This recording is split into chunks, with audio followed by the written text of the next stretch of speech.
வணக்கம். குளிர்காலத்திற்கான உடல், வாழ்வியல், மனம் சார்ந்த வழிகாட்டுதல். அதாவது இப்ப இந்த பனிக்காலம், இந்த குளிர்காலம் மிக கொஞ்சம் அதிகமான குளிர் சூழக்கூடிய ஒரு நிலையில இப்ப இருக்கு. இது வழக்கத்த விட அதிகமான குளிர்ச்சி இப்பொழுது உள்ள நாட்கள்ல நிகழ்ந்துட்டு இருக்கு. இதற்கு காரணம் சூழல்ல அதிகமான குளிர்ச்சி, சூழல்ல உள்ள மாசு, காற்றில் உள்ள மாசு. அதாவது நகர்ப்புறத்துல வாழ்றவங்களுக்கு தெரியும். அதேபோல மழை மிகுதி. இருந்தாலும் இந்த சூழல் அதிக குளிர்ச்சியில இருக்கு. இப்ப இந்த நாட்கள்ல என்னை தொடர்பு கொண்டு அதிகமான பேர் கேட்பது, உடல்ல அதிகமா அரிப்பு ரொம்ப அதிகமா இருக்கு அப்படின்றதும், அதேபோல இருமல், வறட்டு இருமல் ரொம்ப அதிகமா இருக்கிறதும், இந்த குளிர் சார்ந்த தொந்தரவுகள் உடல்ல அதிகமா ஏற்படுறத இன்னைக்குள்ள நிறைய பேர் என்னை தொடர்பு கொண்டு அதற்குண்டான வழிகாட்டுதல்கள கேட்டு அதை நலமடைகிறாங்க. இதை பொதுவா இத வெளியிடணும்னு தோணுனதுனால இந்த வெளியீடு. இந்த குளிர்காலங்கள்ல நம்ம உடல எப்படி தகவமைச்சுக்கணும் அப்படிங்கிறத பத்தி முதல்ல பார்ப்போம். இதுல அகம் அதாவது புறத்துல சூழல் குளிர்ச்சியா இருக்கும்போது, அகத்தில் உள்ள வெப்பமும், உடல்ல உள்ள வெப்பமும் கொஞ்சம் சீர்நிலை குறையும். சீர்நிலையிலிருந்து குறையக்கூடும். குறையும்போது தான் உடல் நடுக்கத்துக்கும், தாங்க முடியாத ஒரு நிலைக்கும் மாறும். இந்த நாட்கள்ல அதிகாலையில இந்த ஒரு சில பேர் இந்த நடைப்பயிற்சி அப்படின்னு போறது வழக்கமா வச்சிருக்கீங்க. இதை ஒரு பெருமையாகவே எல்லார்ட்டயும் சொல்லிக்கிறது. அ நடைன்றது இயல்பு. சரி அது ஒரு அதாவது அந்த வேலையாவது நடக்குதே அப்படின்னு மகிழ்ச்சி பட்டுக்க வேண்டியது தான். பொதுவா இந்த காலங்கள்ல நடைப்பயிற்சி போகாதீங்க. அ காலையில ஏன்னா அதிகாலையில இப்போ உள்ள சூழல் குளிர்ச்சியா இருக்கிறதுனால காற்றுல குளிர்ச்சி ஈரப்பதம் அதிகமா இருக்கும். அதேபோல காற்றினுடைய அடர்த்தி தன்மையும் ரொம்ப அதிகமா இருக்கும். இதை நம்ம சுவாசிக்கும்போது நுரையீரல் ரொம்ப சிரமப்படும். அது நமக்கு வெளியில அவ்வளவா தெரியாது. இது நுட்பமா நடக்கக்கூடிய ஒரு நிகழ்வு. அத நான் உங்களுக்கு சொல்றேன். அதனால இந்த காலங்கள்ல வெளியில நடை உலா போகாம, வீட்டிலேயே பயிற்சிகள செய்யுங்க. வீட்டுக்குள்ள. அதாவது இதேபோல மேல திறந்த வெளியில கூட போய் செய்ய வேண்டாம். வீட்டிற்குள்ளேயே அ தோப்புக்கரணம். இதில சிறப்பா செயல்படுறது தோப்புக்கரண பயிற்சி நல்லா சிறப்பா இருக்கும். ஏன்னா, இந்த அதிகாலையில எழுந்து நம்ம 6ஆம் நலக் கொள்கைகள சொல்லும்படி, அதிகாலை இந்த குளிர்ந்த நீரில் குளியல் சொல்லியிருப்போம். குளிக்கலாம். இருந்தாலும் ஒரு சில பேருக்கு ரொம்ப அ அதாவது உடல்நலம் குன்றியவர்கள், இவர்கள்லாம் இந்த நீர்ல குளிக்கும்போது ரொம்ப தாங்க முடியாது. இப்ப பொதுவா ரொம்ப மலை சார்ந்த சூழல்ல இருக்கிறவங்களுக்கு அதிக குளிர்ச்சி இருக்கும். அதனால தண்ணீர் சூடாவும் இருக்கக்கூடாது. குளிர்ச்சியாவும் இல்லாம, அந்த நிலைக்கு அந்த நீரை ஆட்படுத்தி, அதுல நீங்க குளிச்சுக்கோங்க. அதன் பிறகு உடற்பயிற்சி அவசியம் இந்த நாட்கள்ல செய்யணும். அ இந்த பிப்ரவரி வரை எப்பவுமே செய்யணும். அ குறிப்பா இந்த காலங்கள்ல ஏன்னா, அ உடல்ல வெப்பம் குறையும்போது, இரத்த ஓட்டம், அதோடு இந்த நிணநீர் மண்டலத்தோட சுழற்சி, அதாவது லிம்பாத்திக் சிஸ்டம்னு சொல்லக்கூடிய நிணநீர் மண்டலத்தோடைய சுழற்சியும் தேக்கமடையும். அதனால தான் பாருங்க, குளிர்காலம் ரொம்ப உடல வளைச்சு, நெளிச்சு சோம்பல் முறிக்கிறது எல்லாமே பண்ணுவாங்க.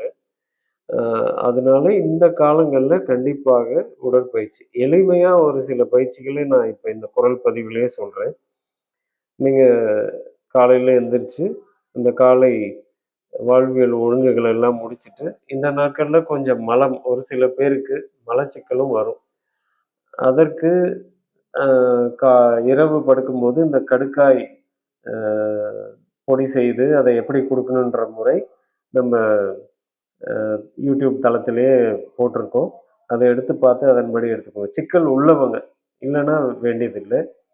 அ இல்ல இரவு படுக்கும்போது கூட கொதிக்க வைத்து ஆறுன நீர், இல்ல இந்த காலங்கள்ல வந்து இந்த ஜீரக நீர் பருகலாம். ஜீரக நீர், ஓம நீர் இந்த மாதிரி நீர் அதை பற்றியும் சொல்கிறேன். அதை பற்றியான பதிவும் நம்ம யூடியூப் தளத்தில் தனித்தனியாக வழங்கப்பட்டிருக்கு.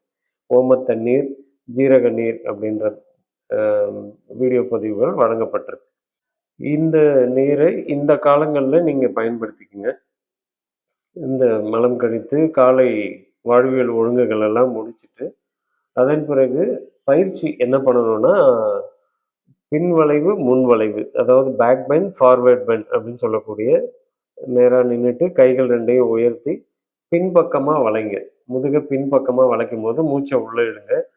அப்படியே முன்பக்கமாக வளைஞ்சு காலை தொடுங்க. கால் கட்டை விரலை கை விரல்களோட தொடும்போது கால் மூட்டு மடங்காமல் பார்த்துக்கணும். நல்லா தலையை குனிஞ்சு தொடுங்க. இப்படி முன்பக்கம் குனியும் போது மூச்சை வெளியே விடுங்க. திரும்பவும் பேக் பெண்ட் ஃபார்வேர்ட் பெண்ட் இந்த மாதிரி ஒரு 10 முறை நல்லா மூச்சு இழுத்து விட்டு இந்த மாதிரி ஒரு 10 முறை செஞ்சுட்டு அதன் பிறகு தோப்பு கரணம். தோப்பு கரண பயிற்சி ரொம்ப சிறப்பான ஒரு பயிற்சி. அதையும் நீங்கள் வந்து முதல்ல இடது கையால் வலது காதை பிடிக்கணும், வலது கையால் இடது காதை பிடிக்கணும். எப்பவுமே மேல் பக்கம் வலது கை இருக்கிற மாதிரி வச்சுட்டு நேராக கீழே உட்காரும் போது மூச்சை இழுத்துக்கிட்டே உட்காருங்க. எழுந்திருக்கும் போது மூச்சை விடுங்க. திருப்பி உட்காரும் போது மூச்சை இழுக்கணும், எழுந்திருக்கும் போது மூச்சை விடணும். இது போல் ஆரம்பத்தில் ஒரு 10 எண்ணிக்கையில் இந்த தோப்புக்கரண பயிற்சியை செய்யுங்க. செஞ்சுட்டு கொஞ்ச நேரம் அப்படியே இது மூச்சு வாங்கும்போது வாயில் மூச்சு விடக்கூடாது, உதட மூடி மூக்கில் தான் மூச்சு விடணும். இந்த மாதிரி தோப்புக்கரண பயிற்சியை ஒரு 10 செய்யுங்க. ஆரம்பத்தில் ஒரு வாரத்துக்கு 10 எண்ணிக்கையில் பண்ணுங்க. இந்த பயிற்சி புதுசாக செய்யும் போது உங்களுடைய கெண்டைக்கால் அப்புறம் தொடைப்பகுதியெல்லாம் கொஞ்சம் வலிக்கும். இந்த வலி வரும். இந்த வலி நிரந்தரமாக இருக்குமானா இருக்காது. உடற்பயிற்சினால் வர வலிகள் உறுதிப்படுத்துமே தவிர இது இந்த வலிக்காக வேற ஏதாவது ஒத்தடம் கொடுக்கறதோ ஏதாவது பண்ணுறதோ பண்ணாதீங்க. இது ரொம்ப சிறப்பான ஒரு பயிற்சி, தோப்புக்கரண பயிற்சி.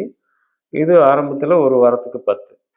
அதன் பிறகு அந்த வலியெல்லாம் குறைந்து உடல் உறுதித்தன்மைக்கு வரும். அப்போ நீங்கள் கொஞ்சம் அதை கூட்டுங்க. இன்னொரு 10 முறை.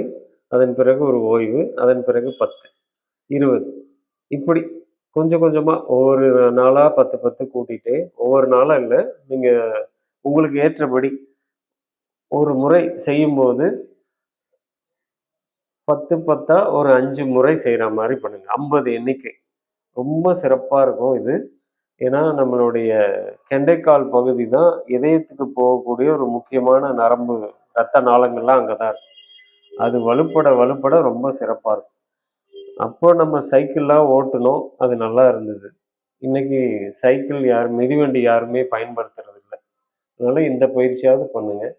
இந்த தோப்புக்கரண பயிற்சி நிறைய உடல் சார்ந்த வைகளுக்கு தீர்வாக இருக்கும். இந்த வெரிகோஸ் வெயின் சொல்லக்கூடிய நரம்பு சுருட்டல், இந்த இதுலேருந்துலாம் இதில் வெளியில் வரலாம் தோப்புக்கரண பயிற்சி. இது அதன் பிறகு அந்த நிணநீர் மண்டலத்தோட சுழற்சி, இதயம் சம்பந்தப்பட்ட தொந்தரவுகள், பிபி இருக்கிறவங்க கூட இந்த பயிற்சியை தினமும் பண்ணால் அவ்வளோ சிறப்பாக நல்லாயிருக்கும். இந்த பயிற்சியை செய்யும். அதனால் கட்டாயம் இந்த மாதங்களில் உடலில் வெப்பம் குறையும் போது இந்த மூச்சு வாங்கி நுரையீரல் செயல்படும் போது நல்ல இயக்கம் கிடைக்கும். இப்போ இந்த நாட்களில் நிறைய பேருக்கு இந்த இருமல், ரொம்ப தாங்க முடியாத இருமல் வரும். நீங்கள் அவங்க எல்லாருமே இந்த பயிற்சியை செஞ்சு பாருங்கள், இருமல் குறைஞ்சி சரியாயிடும். ஏன்னா இந்த சூழல் குளிர்ச்சியாக இருக்கும்போது உடலில் உள்ள வெப்பமும் குறையும் போது நுரையீரலில் காற்று மண்டலம் அது, அங்கே ஈரத்தன்மை வரும்போது அந்த ஈரத்தை வெளியேற்றுறதுக்காக உடல் செய்யக்கூடிய ஒரு அற்புதமான செயல் தான் இருமல். ஆனால் அது நமக்கு தாங்க முடியாத தொந்தரவாக இருக்கு இல்லையா?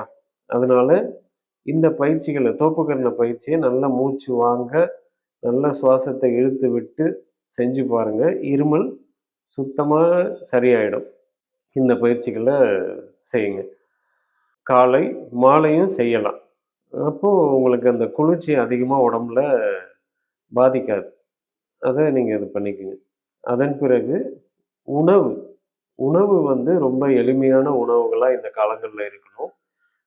காலை உணவாக அரிசி கஞ்சியே வச்சுக்கோங்க.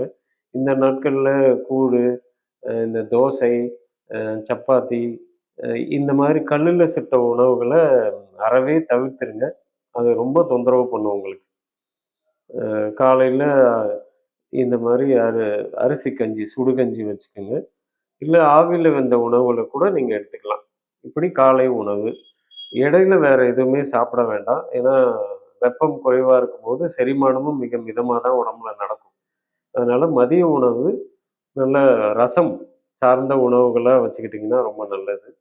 அ இந்த நாட்கள்ல எதுலெல்லாம் மிளகு சேர்க்க முடியுமோ, அதுலெல்லாம் மிளகு சேர்த்துக்கங்க. அதேமாரி இடையில குடிக்கக்கூடிய தண்ணீர் வந்து இந்த ஜீரக நீர், அந்த நீர பயன்படுத்துங்க. அதாவது ஜீரக நீர் எப்படி தயாரிக்கணுன்ற முறை நம்ம சொல்லியிருக்கோம். இருந்தாலும் இப்பயும் ஒரு முறை சொல்றேன். ஒரு 3 லிட்டர் தண்ணி ஒரு நாளைக்கு தேவையானது. ஒரு அளவு உங்களுக்கு எவ்வளோ தேவையோ அந்த அளவுக்கு. அதை கொதிக்க வைத்து இறக்கிரணும். இறக்கிட்டு அதில ஒரு 1/4 ஸ்பூன் அளவு தான் ஜீரகம் போடணும். அது கூட ஒரு 5, 6 மிளகையும் போட்டுக்கோங்க. போட்டு மூடி வச்சுருங்க. மூடி வச்சுட்டு அது ஆறுன பிறகு அந்த தண்ணிய பயன்படுத்துங்க. பிள்ளைகள் பள்ளிக்கு அனுப்புனாலும் சரி, இல்ல பெரியவங்க அலுவலகம் போம்போதும், உங்களுடைய தண்ணீர் குவளையில இந்த பாட்டில இந்த தண்ணீர எடுத்துட்டு போங்க. அ அது சில்வர் அ பாத்திரமா இருந்தா நல்லது. இப்படி பயன்படுத்துங்க. நீர். அது மதிய உணவுல இந்த மாரி எளிமையான ரசம் சார்ந்த இந்த நாட்கள்ல தயிர், மோரு அறவே பயன்படுத்தாதீங்க. செரிமானத்துக்கு உகந்ததா நெய் வேணா சேர்த்துக்கலாம். சுத்தமான நெய், வீட்டில உருக்கி காய்ச்சின நெய். கடையில கண்டிப்பா வாங்காதீங்க, நெய் எப்பவுமே. நீங்களே உருக்கி செஞ்ச நெய்ய மதிய உணவுல பயன்படுத்துங்க. மாலை நேரத்தில சில சூப்புகள நீங்க குடிக்கலாம். அ சூப்பு குடிக்கிறது ரொம்ப நல்லது. அ இந்த சூப்பு அதோட ரொம்ப இருமல் தொந்தரவு, சளி அதிகமா இருக்குன்னா, மிளகு கசாயம். அதாவது இந்த மிளகு கசாயம் எப்படி பண்ணணும் அப்படின்னா, ஒரு 10 மிளகு எடுத்து ஒரு தடவ மட்டும் நசுக்கணும். நசுக்கிட்டு ஒரு 3, 4 டம்ளர் தண்ணீல இந்த மிளகு போட்டுட்டு, சிம்ல குறைந்த நெருப்புல வச்சு கொதிக்க வச்சு, அது 1 டம்ளர் ஆகணும். ஆன பிறகு அத வடிகட்டிட்டு, அந்த காரத்தோட குடிக்கணும். அதுல எதுவும் இனிப்பு சேர்க்கக்கூடாது. இப்படி ஒரு நாளைக்கு 2 வேளை, 3 வேளை கூட நீங்க குடிக்கலாம். மாலை வேளையிலயும் இத குடிக்கலாம். அதோட இந்த காய்கறி சூப், அப்புறம் நம்ம இதிலயே போட்டிருக்கோம். முருங்கைக்கீரை அந்த சூப்பும் நீங்க பயன்படுத்திக்கலாம். இந்த காலங்கள்ல. அந்தி உணவு, இரவு ரொம்ப தாமதமா உணவு எடுக்காம, அந்தி உணவாக இரவும் அரிசி கஞ்சி, இல்ல ஆவியில வெந்த உணவுகள் இப்படி எடுத்துக்கலாம். இதோட ரொம்ப சளி தொந்தரவு, இருமல் அதிகமா உள்ளவர்கள் இரவு தூங்கும்போது தூங்கவே விடாது இருமல். அப்போ வந்து என்ன பண்ணுங்கன்னா, கொஞ்சம் இந்த பொட்டுக்கடலை சொல்லுவாங்க இல்லையா? உடைச்ச கடலைன்னு சொல்லுவாங்க. அது கொஞ்சம் கையில எடுத்துட்டு, அது கூட ஒரு 5, 6 மிளகு எடுத்து வாயில போட்டு அப்படியே மென்னு மெதுவா அந்த எச்சில முழுங்கிட்டே இருங்க. இரவு அப்படியே வாயில வச்சுட்டே கூட தூங்கலாம். அப்படியே முழுங்கிட்டே இருக்கலாம். அ அதோட இரவு எடுத்துக்கொள்ள ஒரு கஷாயம், அதுவும் ஒண்ணு சொல்றேன். இப்ப மஞ்சள் அப்படின்றது அ மஞ்சள் கிழங்கு, பசு மஞ்சள்னு சொல்லுவோம். அது கிடைக்கிறவங்க அந்த மஞ்சள் எடுத்துக்கோங்க. இல்லாதவங்க மஞ்சள் தூள், சுத்தமான மஞ்சள் தூள எடுத்துக்கலாம். மஞ்சள் கிழங்கு இருக்கிறவங்க 2 விரல் கட்டை அளவு, 2 இன்ச் அப்படின்னு சொல்லக்கூடிய அளவு மஞ்சள், 1 இன்ச் அப்படின்னு சொல்லக்கூடிய அளவு இஞ்சி, 1 கிராம்பு, 1 பல்லு பூண்டு. இந்த 4 பொருட்கள். இந்த 4யும் அம்மில வச்சு அரைக்கணும். மிக்ஸில அரைக்கக்கூடாது. அம்மிலயோ, இல்ல அந்த குத்துற கல்லுலயோ இடிச்சு, அத ஒரு துவையல் மாரி, ஒரு பேஸ்ட் மாரி பண்ணிக்கங்க. செஞ்சுட்டு, அதை 2 டம்ளர் தண்ணீல போட்டு கொதிக்க வச்சு 1 டம்ளர் ஆகணும். ஆன பிறகு அத வடிகட்டி அப்படியே குடிச்சிடலாம். இரவு படுக்க போகும்போது குடிச்சுக்கிறது ரொம்ப நல்லது. இது நுரையீரலில் தேங்கி இருக்கக்கூடிய ஈரம், அதிகமான நீர், அதோடு சிறுநீரகத்திலயும் சிறப்பா செயல்பட்டு நீர வெளியேத்தும். இத தொடர்ந்து ஒரு 21 நாளைக்கு கூட குடிக்கலாம். தொந்தரவு உள்ளவங்க, ரொம்ப உடல்நிலை குன்றியவர்கள், அவர்களுக்கெல்லாம் இது ரொம்ப சிறப்பா செயல்படும். மஞ்சள் கிழங்கு கிடைக்காதவர்கள், மற்ற 3 பொருட்களை நான் சொன்னபடி துவையல் பதத்துக்கு அரைச்சு, அத தண்ணீல போட்டு கொதிக்க வச்சு, வடிகட்டி இறக்கிட்டு 1/4 ஸ்பூன் மஞ்சத்தூள் அதில் போட்டு கலக்கி அப்படி குடிச்சுக்கலாம். அந்த மாதிரி குடிச்சுக்கலாம் இதை. இப்படி உணவு இந்த மாதிரி இருக்கணும். வாழ்வியலில் வந்து நான் சொன்னபடி காலையில் அந்த தண்ணீர் குளிர்ச்சியாகவும் இல்லாமல் சூடாகவும் இல்லாமல் வச்சு குளிங்க. வெயில் இந்த காலங்களில் ரொம்ப கடுமையாக இருக்காது. அதனால் வெயில் வரும்போது சூரிய ஒளியில் போய் நின்று உடம்புக்கு வெப்பத்தை ஏற்படுத்திக்குங்க. உடற்பயிற்சி கண்டிப்பாக செய்யுங்க. இந்த தோப்புக்கரணம் இதெல்லாம் செய்ய முடியாதவங்க நம்ம யூடியூப் தளத்தில் ஒரு 9 இணைப்புகளுக்கான பயிற்சி வீடியோ வழங்கப்பட்டிருக்கு. அந்த பயிற்சிகளை நீங்கள் பார்த்து செஞ்சுக்கலாம். ஏன்னா உடல் இயங்கும்போது வெப்பம் வந்து ஒரு சீர்நிலைக்கு வரும். அதில் செஞ்சுக்கலாம். ரொம்ப உடல் நலம் குன்றியவர்கள், உடல்நிலை சரியில்லாமல் படுக்கையாக இருப்பவர்கள், இவர்களுக்கெல்லாம் அதே மாதிரி சிறு பிள்ளைகளுக்கெல்லாம் இந்த நெருப்பு மூட்டி, அதாவது இந்த நாட்டு மருந்து கடைகளில் இந்த ஹோமம் வளர்க்குறதுக்காக இந்த சுள்ளிகள் கட்டைகள்லாம் கிடைக்கும். அதை வாங்கிட்டு வந்து இந்த கட்டட வேலை செய்கிறவங்களுக்கு இந்த பாண்டுன்னு சொல்லுவாங்க, இரும்பு சட்டி, அதில் வந்து இந்த சுள்ளிகளை போட்டு அதை எரித்து அந்த நெருப்பில் கதகதப்பாக சின்ன பிள்ளைகளுக்கு, ரொம்ப வயது முதிர்ந்தவர்கள், உடல்நலம் குன்றியவர்களுக்கு இந்த நெருப்பு மூட்டி கொண்டு வரணும். இந்த நெருப்போடைய வெப்பம் உடல் நல்லா உள்வாங்கி அதை சீர்நிலைப்படுத்திக்கும். நெருப்பு இந்த வீட்டுக்குள்ள ஹீட்டர்லாம் உடலுக்கு பொருந்தாதது, அதை உடல் உள்வாங்காது. அதனால நீங்கள் இந்த மாதிரி நெருப்பு மூட்டி அதுக்கு வாய்ப்பை ஏற்படுத்திக்கணும். ஏன்னா உடல்நலம் குன்றியவர்களுக்கும் வயதானவர்களுக்கும் ரொம்ப முக்கியமான ஒரு அடிப்படை இந்த தகவமைதல், இந்த நெருப்பு மூட்டி அதில் கொண்டு வர்றது. இதை நீங்கள் கண்டிப்பாக செயல்படுத்துங்க. இந்த நாட்களில் அவங்க அதிகமாக உடல் தொந்தரவுக்கு இல்லாமல் வச்சுப்பாங்க. அதே போல் டீ ஏதாவது குடிக்கணும், இந்த நாட்களில் டீ குடிக்கணும், தேநீர் குடிக்கணுன்றது தோணும். அந்த தேநீர் எப்படிப்பட்டதாக இருக்கணும் அப்படின்னா, ஒரு குவளை நீர், ஒரு டம்ளர் தண்ணி எடுத்துட்டு அதை பாத்திரத்தில் ஊற்றி சூடு பண்ணிவிட்டு, சூடாகும்போது ஒரு அரை இன்ச் அளவுள்ள, அரை விரற்கட்டை அளவுள்ள இஞ்சி, அந்த இஞ்சியை தோல் சீவிட்டு அதை நச்சு ஒரு தடவை நசுக்கிட்டு அதை அந்த தண்ணியில் போடுங்க. போட்டு நல்லா கொதித்த பிறகு அதை அப்படியே டம்ளரில் ஊற்றி இனிப்புக்கு வெல்லமோ நாட்டு சர்க்கரையோ கருப்பட்டியோ போட்டு இதை குடிக்கலாம். இதை ஒரு நாளைக்கு எத்தனை முறை வேணாலும் குடிக்கலாம். இது உடலில் நல்ல ஒரு வெப்பத்தையும் ஏற்படுத்தும். அதே போல் உடலில் இரத்தத்தில் உள்ள நச்சுத்தன்மைகளையும் இது எடுக்கும். சிறப்பாக இந்த டீயை நீங்கள் பருகலாம். இந்த நாட்களில் பால், மோர், தயிர் இதெல்லாம் அறவே தவிர்த்துக்கிறது நல்லது. சளியை அதிகப்படுத்தும். பாலை சுத்தமாக தவிர்த்துருங்க. எப்போவுமே தவிர்க்கிறது நல்லது. இந்த நாட்களில் அறவே தவிர்த்துருங்க. இதன்படி இந்த குளிர்காலங்களில் நம்ம தகவமைச்சு சூழலோடு பொருந்தி வாழணும். அதிகமான பொரித்த உணவுகளை கண்டிப்பாக தவிர்த்துக்குங்க. ஏன்னா செரிமானம், வாயு தொல்லைகள் மிகுதியாயிடும் இந்த நாட்களில். அதனால் இதை அறவே தவிர்த்துக்கோங்க. இந்த குளிர்காலத்தை நம்ம இறைவன் வழங்குவது சூழல் மாற்றங்கள். ஒரே மாதிரியான சூழல் எப்பவுமே நிகழ்ந்துகிட்டே இருந்ததுன்னா உயிரினங்கள் எதுவுமே நீடித்து நிலைக்காது. அதற்காக தான் இறைவன் வழங்குவது சூழலில் மாற்றங்கள். மாற்றங்கள் வரும்போது தான் வாழ்க்கை அழகானதாக இருக்கும். அப்படி இந்த நாட்களை மனதால் ஏற்றுக்கொண்டு இந்த சூழலை நம்மோடு பொருத்தி கொண்டு தகவமைத்து கொண்டு இன்பமாக வாழ வேண்டும். உங்கள் அனைவருக்குள்ளும் மகரிஷிகளின் அருளும் ஆசீரும், அகத்திய மாமகரிஷியின் அருளாசியும், துருவ நட்சத்திரத்தின் பேரருளும் பேரொளியும் நிறைவதாக. நன்றி.